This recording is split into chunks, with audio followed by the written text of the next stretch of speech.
As Russian forces advance in eastern Ukraine, President Biden says the United States will send medium-range advanced rocket systems to help the country. The president's confirmation came yesterday in an opinion piece published in the New York Times. The rockets, which can precisely target an enemy from almost 50 miles away, will be part of a new $700 million military aid package to Ukraine.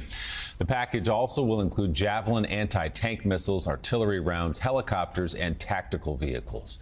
According to a senior White House official, the weapons were promised only after direct assurances from Ukrainian leaders they would not use them to strike targets inside Russia's border. Joining us now, former NATO Supreme Allied Commander, retired four-star Navy Admiral James Stavridis. He is Chief International Security and Diplomacy Analyst for NBC News and MSNBC.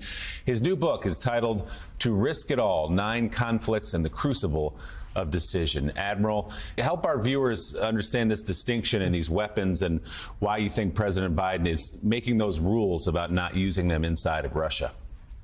We're very sensitive about providing the Ukrainians direct attack weapons, Willie, which could be used to reach across that Russian border, which, let's face it, would be quite tempting to the Ukrainians. They've done some cross-border work themselves with their own systems, but to give them a longer-range surface-to-surface missile like this, we do need to sort of put some boundaries on its use. Hey, here's the good news. And it's kind of bad news as well. But because the Russians are so many miles inside of Ukraine, these weapons can be used very effectively against Russian forces that are already part of this invasion force. You're showing some good video right there. The key here is guided. These are weapons that can be used quite precisely.